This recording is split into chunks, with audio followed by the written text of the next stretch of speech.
আসসালামু আলাইকুম ওরহমতুল্লাহি ওবরাকাতু। সুপ্রিয় দর্শক, আজকে আপনাদের জন্য নিয়ে এসেছি গুরুত্বপূর্ণ কয়েকটি আমল।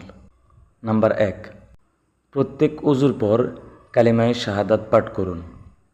আশহাদু আল্লা ইলাহা ইল্লাল্লাহু ওয়াহদাহু লা শারীকা লাহু ওয়া আশহাদু আন্না মুহাম্মাদান আবদুহু ওয়া রাসূলুহু। এতে জাহান্নামের 8টি দরজার যে কোনো একটি দরজা দিয়ে আপনি প্রবেশ করতে পারবেন। সুবহানাল্লাহ। এই হাদিসটি রয়েছে সহিহ মুসলিমের মধ্যে। দ্বিতীয় নম্বর আমল, প্রত্যেক ফরজ সালাতের শেষে আয়াতুল কুরসি পাঠ করুন। এতে মৃত্যুর সাথে সাথেই আপনি জান্নাতে প্রবেশ করবেন। সুবহানাল্লাহ। এই হাদিসটি রয়েছে নাসাই শরীফের মধ্যে এবং সিলসিলাতুস সহিহা কিতাবের মধ্যে। তৃতীয় নম্বর আমল, প্রত্যেক ফরজ সালাতের শেষে 33 বার সুবহানাল্লাহ এবং 33 বার আলহামদুলিল্লাহ, 34 বার আল্লাহু আকবার পড়ুন এবং একবার লা ইলাহা ইল্লাল্লাহু ওয়াহদাহু লা শারীকা লাহু লাহুল মুলকু ওয়া লাহুল হামদু ওয়া হুয়া আলা কুল্লি শাইইন কদির পাঠ করুন। সমস্ত গুনাহ ক্ষমা হয়ে যাবে। সুবহানাল্লাহ। এই হাদিসটি রয়েছে সহিহ মুসলিমের মধ্যে। সেই সাথে জাহান্নাম থেকেও আপনি মুক্তি পেয়ে যাবেন, কেননা দিনে 360 বার এই তাসবিহগুলো পড়লে জাহান্নাম থেকে মুক্ত রাখা হয়। আর এভাবে 5 ওয়াক্ত নামাজের মধ্যে 500 বার পড়া হচ্ছে। এই হাদিসটি রয়েছে সহিহ মুসলিম এবং মেশকাত শরীফের মধ্যে। চতুর্থ নম্বর আমল হচ্ছে প্রতি রাতে সূরা মুলুক পাঠ করুন। এতে কবরের শাস্তি থেকে মুক্তি পেয়ে যাবেন। এই হাদিসটি রয়েছে সহিহ নাসাই শরীফের মধ্যে এবং সিলসিলাতুস সহিহা কিতাবের মধ্যে। পঞ্চম নম্বর আমল, রাসূলুল্লাহ সাল্লাল্লাহু আলাইহি সাল্লামের উপর সকালে 10 বার ও সন্ধ্যায় 10 বার দুরূদ শরীফ পাঠ করুন। এতে আপনি নিশ্চিত রাসূলুল্লাহ সাল্লাল্লাহু আলাইহি সাল্লামের সুপারিশ পাবেন।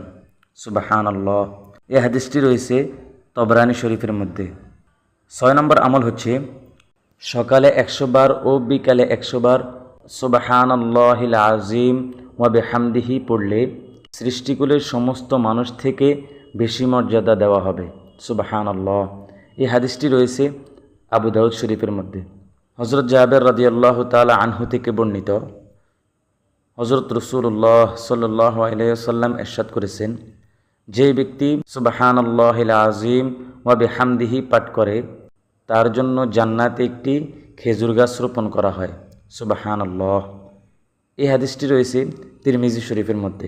7 নম্বর আমল হচ্ছে সকালে 100 বার ও সন্ধ্যায় 100 বার সুবহানাল্লাহি ওয়া বিহামদিহি পাঠ করলে কিয়ামতের দিন তার চেয়ে বেশি সওয়াব আর কারো হবে না। সুবহানাল্লাহ। এই হাদিসটি রয়েছে সহিহ মুসলিমের মধ্যে। 8 নম্বর আমল হচ্ছে সকালে ও বিকালে 100 বার সুবহানাল্লাহ ও 100 বার আলহামদুলিল্লাহ এবং 100 বার আল্লাহু আকবার এবং 100 বার লা ইলাহা ইল্লাল্লাহু ওয়াহদাহু লা শারীকা লাহু লাহুল মুলকু ওয়া লাহুল হামদু ওয়া হুয়া আলা কুল্লি শাইইন কদির পাঠ করুন। এতে অগণিত সওয়াব পাবেন। সুবহানাল্লাহ। এই হাদিসটি নাসাই ও তারগিব নামক হাদিসের মধ্যে রয়েছে। 9 নম্বর আমল হচ্ছে বাজারে প্রবেশ করে লা ইলাহা ইল্লাল্লাহু ওয়াহদাহু লা শারীকা লাহু লাহুল মুলকু ওয়া লাহুল হামদু ইউহয়ি ওয়া ইউমীত ওয়া হুয়া হাইয়্যু লা ইয়ামুতু বিয়াদিকাল খায়র ওয়া হুয়া আলা কুল্লি শাইইন কদির। এই দোয়াটি পাঠ করুন। এতে 10 লক্ষ সওয়াব পাবেন এবং 10 লক্ষ গুনাহ ক্ষমা করে দেওয়া হবে এবং 10 লক্ষ মর্যাদা বৃদ্ধি হবে এবং জান্নাতে আপনার জন্য একটি ঘর নির্মাণ করা হবে। সুবহানাল্লাহ। এই হাদিসটি রয়েছে তিরমিজি শরীফের মধ্যে। 10 নম্বর আমল হচ্ছে বাড়িতে সালাম দিয়ে প্রবেশ করুন। এতে আল্লাহ তাআলা নিজ জিম্মাদারিতে আপনাকে জান্নাতে প্রবেশ করাবেন। সুবহানাল্লাহ। এই হাদিসটি রয়েছে ইবনে হিব্বানের মধ্যে এবং সহিহ তারগীবের মধ্যে।